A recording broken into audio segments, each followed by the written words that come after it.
오늘도 말씀 붙드시고 생명의 삶을 사시기 바랍니다. 베드로전서 4장 1절부터 11절 다 찾으신 줄 알고 교독하겠습니다. 그리스도께서 이미 육체의 고난을 받으셨으니 너희도 같은 마음으로 갑옷을 삼으라. 이는 육체의 고난을 받은 자는 죄를 그쳤음이니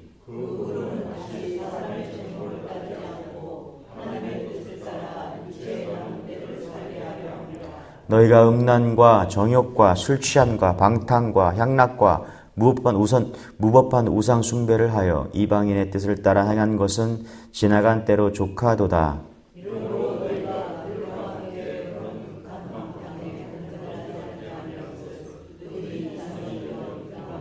그들이 산 자와 죽은 자를 심판하기로 예비하신 이에게 사실대로 고하리라.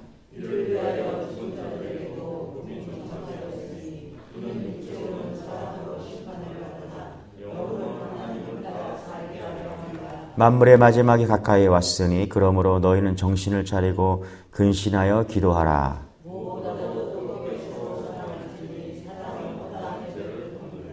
서로 대접하기를 원망 없이 하고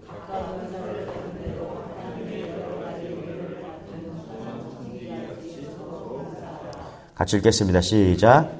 만일 누가 말하려면 하나님의 말씀을 하는 것 같이 하고 누가 봉사하려면 하나님이 공급하시는 힘으로 하는 것 같이 하라. 이는 범사에 예수 그리스도로 말미암아 하나님이 영광을 받게 하려 함이니 그에게 영광과 권능이 세세에 무궁하도록 있느니라. 아멘. 바다에 사는 물고기는 염분이 많은 바다에 살면서도 짜지 않죠. 바다 염분이 물고기 물속으로 전염되지 않은 이유는 물고기가 살아있기 때문입니다. 자, 우리가 이 죄된 세상 속에서 살아가지만 우리가 죄로 오염되지 않기 위해서는 우리가 그리스도 안에 살아있는 자가 되어야 될 줄 믿습니다. 할렐루야.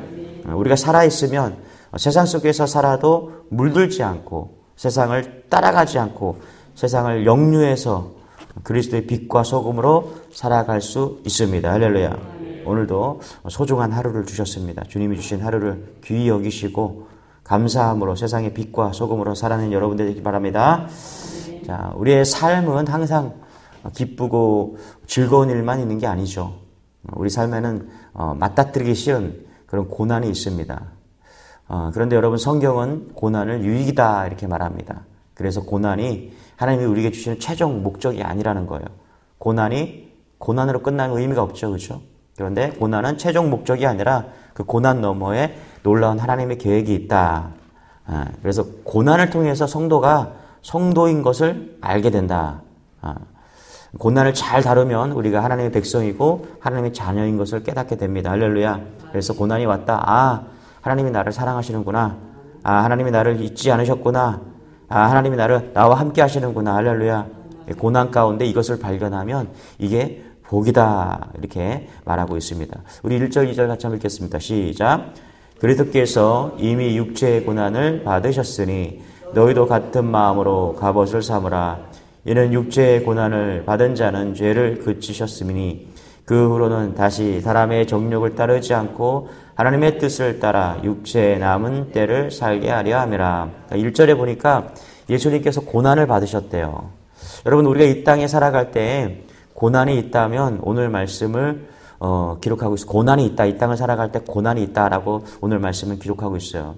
그런데 예수 믿는 것이 뭐냐?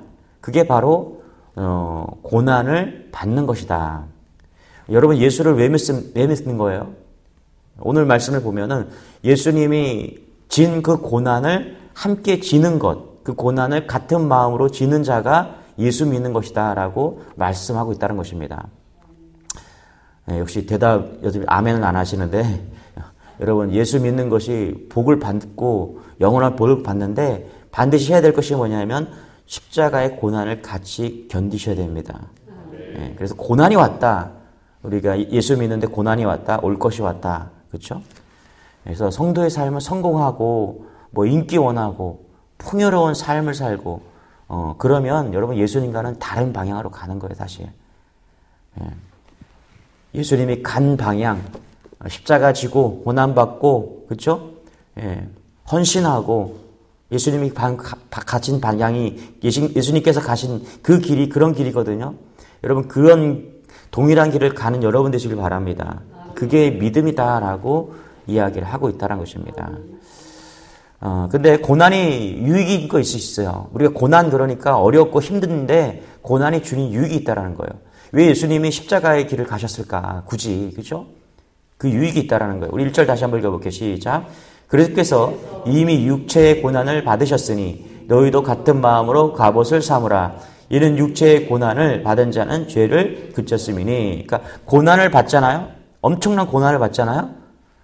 그럼 죄가 그친다라고 말하고 있다는 거예요. 그러니까 고난이 우리를 정결하게 한대요. 예. 우리가 고난하면 우리는 욥을 떠올리죠, 그렇죠? 갑자기 찾아온 고난으로 욥은 친구들과 고난의 원인을 막 찾습니다. 우리 이 고난이 왜 왔지? 근데 해답을 찾지 못했죠. 그런데 해답은 찾지 못했지만 욥은 그 긴 고난의 과정을 통해서 하나님과 진솔한 만남을 가지게 되죠. 맞죠? 여러분 욥기를 한번 읽어보세요. 욥기가 엄청 길거든요. 50장이 되거든요. 그걸 읽다 보면 진짜 욥의 고난이 와요. 욥기를 설교하는데 너무너무 힘들더라고요. 계속 고난만 이야기하니까. 예. 한 3개월 정도를 욥기를 하는데 너무너무 힘든 거예요. 못하겠더라고요, 설교를. 계속 고난만 이야기하는 거예요. 한번 여러분 생각해 보세요. 고난만 계속 설교한다고 생각. 고난만 계속 들어요. 예. 욥의 고난이 그대로 온다니까요. 근데 욥이 왜 고난당하는지 몰라요. 그냥 주권이 우리는 알죠. 그렇죠? 하나님이 그냥 사단이 시험하기 위해서. 그런데 그 과정을 통해서 욥이 뭐라고 고백하냐면 하나님, 내가 이제 귀로만 듣던 그 하나님을 내가 눈으로 직접 보게 되었습니다. 아멘. 이게 욥이 결론이에요. 욥이 내린 결론이라는 것이죠. 그냥 귀로만 듣던 것을 진짜 하나님을 보게 되었다라는 거예요. 고난을 통해서 하나님을 만나는 거죠. 고난을 통해서 하나님을 진짜 만나게 되는 거예요. 그래서 여러분 고난은 우리를 정결케 하고요. 우리의 영적인 눈이 띄어지게 하고 할렐루야 하나님을 보게 된다라는 거예요. 그래서 그게 복이다라고 이야기하고 있다는 것입니다. 2절 다시 한번 읽어볼게요. 시작. 그 후로는 다시 사람의 정욕을 따르지 않고 하나님의 뜻을 따라 육체에 남은 때를 살게 하려 함이라. 고난이 찾아오면 우리는 정신을 번쩍 차려야 된다. 그리고 우리는 그 고난을 통해서 다시 한번 내가 누구인지, 내 목적이 뭔지, 내 삶을 전반적으로 돌아보게 된다는 것입니다. 그러면 정리가 되죠. 그죠? 그러면 내 인생이 다시 정리가 되죠. 원위치로 돌아오든가 우리가 다시 정신을 차리고 바라보게 된다는 것이죠. 그래서 그게 고난이 변장된 축복이다라고 말하고 있다는 것이죠. 잠언서 17장 3절에 보니까 도가니는 은을, 풀무는 금을 연단하거니와 여호와는 마음을 연단하시느니라. 가난과 고난을 도가니라고 말합니다. 여러분 도가니가 뭐죠? 도가니가 쇠붙이를 녹이는 그릇이죠. 예. 다 녹여버리는 게 도가니고 풀무는 뭐예요? 뜨거운데 넣어가지고 망치로 막 두드리는 게 풀무잖아요. 그러니까 하나님은 우리를 녹이고 두드려서 뭐예요? 우리의 마음을 연단하신대요. 할렐루야. 예. 녹임과 두드림, 가난과 고난이 우리를 녹이고 두드린대요. 여러분 포항제철에 가면은 제가 지난번에 얘기했죠. 망치가 20톤이래요. 포항제철에 가면 망치가 20톤이 있대요. 엄청 크죠, 망치가. 근데 망치가 커야 좋은 철이 나온대요. 다시 말하면 고난이 크면 어떻게 해요? 불순물이 다 빠지고 진짜 금이 나온다는 것입니다. 할렐루야. 예. 좋은 철이 어떻게 만들어지냐? 정말 큰 걸로, 큰 망치로 맞아야, 두드려야 아주 단단한 그런 철이 만들어지지 우리가 고난 가운데 서면 진짜 은과 금이 된다는 것입니다. 이게 고난이 주는 유익이라고 지금 이야기하고 있는 것이죠. 이런 은혜를 잊지 않는 여러분 되시길 바랍니다. 할렐루야. 고난이 찾아왔다. 하나님 왜 나한테 또 고난을 주십니까? 그것도 그 마음도 이해됩니다. 그렇지만 잊지 마세요. 하나님이 그 고난을 통해서 반드시 성장시키시고 유익을 줄 줄 믿습니다. 할렐루야. 3절 같이 한번 읽어볼게요. 시작. 너희가 음란과 정욕과 술 취함과 방탕과 향락과 무법한 우상 숭배를 하여 이방인의 뜻을 따라 행한 것은 지나간 때로 족하도다. 그렇죠? 교만으로 인해서 어떻게 돼요? 고난으로 인해서 교만이 다 끊어진다는 거죠. 이게 그렇죠? 이 더러운 것들이 다 끊어지고 회복된다는 것이죠. 여러분 이어령 씨를 다 아시겠죠? 지성인 중에 지성인이 이어령 씨고 그렇죠? 근데 이 사람이 예수 안 믿었잖아요. 어떻게 예수 믿어요? 자기 딸이 실명하죠. 그렇죠? 자기 딸이 실명해요. 나중에 목사가 되는데 목사가 돼서 자기 딸이 실명을 해요. 그리고 손주가 어떻게 돼요? 또 실명의 위기가 됩니다. 손주가. 그걸 통해서 인생이 뜻대로 안 되는구나. 그걸 깨닫게 되는 거예요. 그 사람이. 그래서 고난 앞에서 자기가 교만했던 것이 다 끊어지고 그리고 이어령 씨가 주님 앞으로 나오게 되죠. 지금 돌아가셨지만 예수 믿고 돌아가셨잖아요. 고난 가운데서 하나님을 만나는 거예요. 할렐루야. 그게 복이다라고 성경은 지금 이야기하고 있는 거예요. 고난이 있으면 다 끊어진대요. 다 정리된대요. 인생이. 예. 성경에 기적들이 많이 있죠. 베드로가 물고기 잡았어요. 만선이죠. 밤새워서 하나도 못 잡았는데 만선이에요. 그런데 그때 뭐예요? 주님 만나잖아요. 그죠? 만선일 때 주님 나랑 동업합시다. 고기 물길 좀 알려달라고 내가 그물을 던지겠다. 그러면 우리 돈 많이 벌겠습니다. 이런 얘기하지 않고 뭐예요? 베드로가 나는 죄인입니다. 그렇죠? 인생의 가장 화려한 날 예수 그리스도 만나는 거죠. 할렐루야.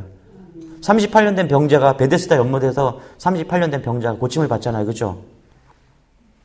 그날 얼마나 기뻤겠어요. 38년 된 병자가 예수님을 만나니까. 예수님을 만나서 병 고침을 받은 거예요. 그죠? 38년 동안 내가 걷지를 못했는데 예수님이 나를 고쳐주시잖아요. 얼마나 기뻤어요. 근데 38년 된 병자가 뭐예요? 그날 예수님을 만나서 구원받잖아요. 할렐루야. 진짜 복은요. 우리가 성공하는 것이 아니라 예수님을 만나는 거예요. 맞죠?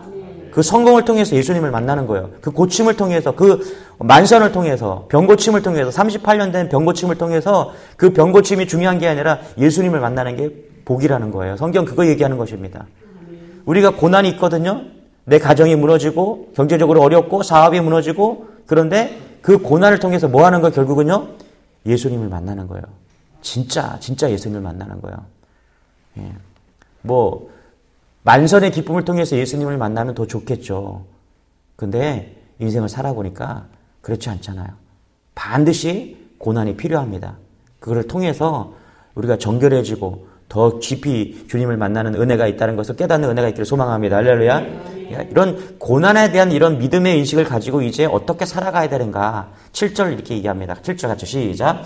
만물의 마지막이 가까이 왔으니 그러므로 너희는 정신을 차리고 근신하여 기도하라. 그렇죠? 지금 베드로 사도가 지금 던질 때 이 말씀을 던지는 그 성도들이 누구예요? 흩어진 나그네들이죠. 그렇죠?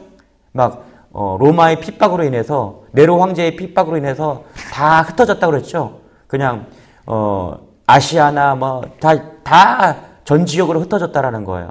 고난이죠.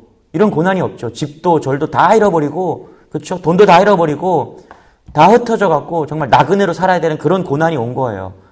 그런 고난을 어떻게 해요? 변장된 축복이다. 유익이다. 너희들이 정말 하나님을 예수 그리스도를 만날 수 있는 기회다라고 베드로가 이야기하면서 뭐라고 이야기하냐면 정신을 차리고 근신하여 기도하라. 이렇게 말하고 있다는 것이죠. 예. 여러분 예수님 말씀대로 지금 이 세상이 점점 어두워지고 만물의 마지막이 가까웠다는 것을 믿으십니까? 할렐루야. 기후가 무너지고 경제적인 것이 우리가 손 쓸 수 없을 정도로 지금 사회적으로 경제적으로 어려워가고요. 사회 문화 너무나 힘든 상태에 살고 있습니다. 진짜 그렇죠. 그렇죠? 예. 제가 예언할게요, 여러분. 한국 많은 교회들이 예배가 사라지고 기도가 사라질 겁니다. 예. 전도가 사라지고요. 예배가 사라지고 기도가 사라집니다. 그런데 어떤 교회만 남느냐? 어떤 성도만 구원받느냐? 예배하고 기도하는 성도만 남는 거예요. 할렐루야. 끝까지 믿음을 잃지 않고 예배하고 기도하는 그 교회, 그 성도만 남는 거예요.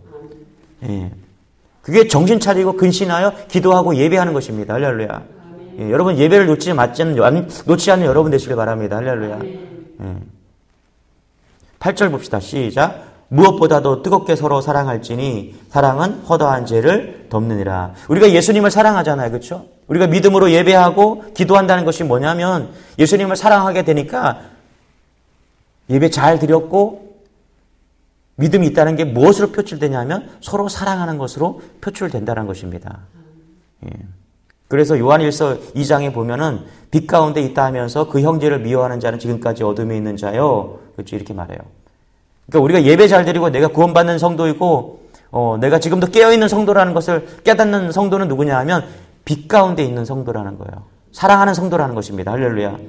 그러니까 빛 가운데 있다는 게 뭐냐 하면 다른 게 아니에요. 내가 사랑하는 마음으로 살고 있다는 것입니다. 할렐루야. 예수님과 사랑에 빠지잖아요. 그게 이게 빛 가운데 있는 거거든요. 예수님을 사랑하면요. 다른 사람을 사랑할 수밖에 없는 거예요. 할렐루야. 잠시 미워할 수 있죠. 그렇죠? 그렇지만 궁극적으로는 사랑하는 거예요. 여러분 어떠세요? 내가 예수 믿고 나서 미워하는 사람들이 다 사라졌습니까? 할렐루야. 아직도 미워하는 사람이 있는가 본데요. 미워하는 사람들이 사라지길 소망합니다. 할렐루야. 내가 예수 진짜 사랑하잖아요. 예수님이 우리를 십자가에서 다 용서해 주셨죠. 그죠? 그런데 누구를 우리가 용서할 수가 아직도 용서하지 못하는 사람이 남아있냐는 거예요. 용서 못하는 사람이 남아있다면 그게 여전히 어둠 가운데 있다라는 거예요. 내가 빛 가운데 있다고 말은 하지만 아직 미운 사람이 있다라는 거는 아직 어둠 가운데 있다라고 지금 이야기하는 거라는 거 지금 말하고 있는 것입니다. 그래서 여러분 예수 믿고 나서 미운 사람이 다 없어지기를 소망합니다. 할렐루야. 다 사라져야 돼. 그래야지 우리가 빛 가운데 있는 것입니다. 그렇지 않다면 빛 가운데 있다라고 말하면서도 거짓말하는 거다라고 이야기하는 것이죠. 11절 같이 한번 읽어볼게요. 시작.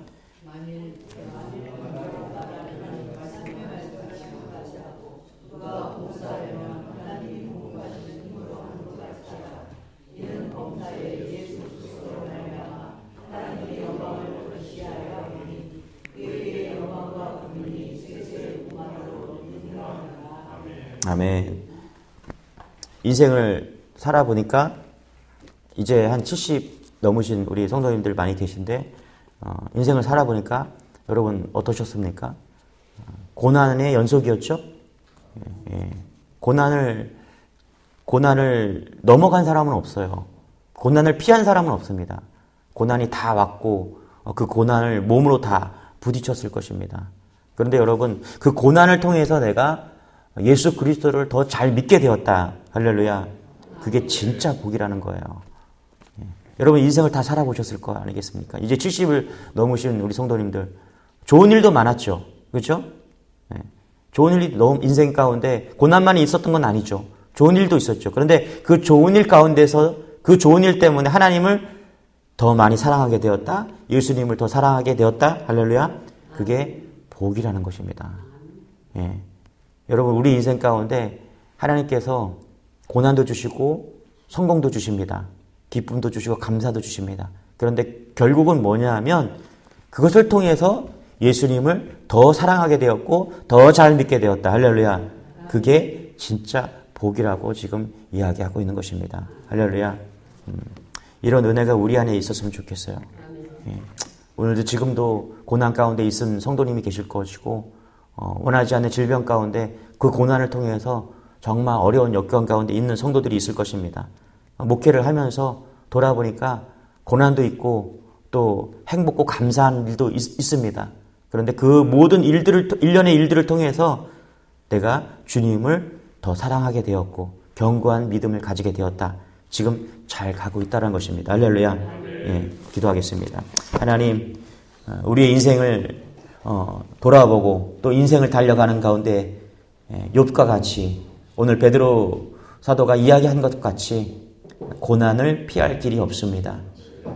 그러나 그 고난 가운데서도 우리가 깨닫는 은혜는 고난이 유익인 것을 믿습니다. 결국엔 그 고난을 통해서 우리가 정금같이 불순물이 다 빠지고 모든 죄와 허물과 교만들이 다 빠지고 주님 앞에 더 가까이 가는 그런 계기인 것을 믿습니다. 그것을 믿음으로 받습니다. 하나님 그 믿음 붙들고 나아가는 우리 성도들 붙잡아 주시고 우리 삶이 어떻든지 간에 더욱더 주님을 붙잡는 인생 될 수 있도록 은혜를 더하여 주옵소서. 오늘 이 말씀이 특별히 육체적으로 절망 가운데 있는 성도들에게 고난이 유익인 것이 깨닫는 은혜가 되게 하여 주시고 간증이 되게 하여 주옵소서. 감사드리며 예수님의 이름으로 기도드리옵나이다. 아멘. 우리 말씀 붙드시고 주여 한번 기도하겠습니다. 주여, 주여, 하나님 감사합니다. 아버지.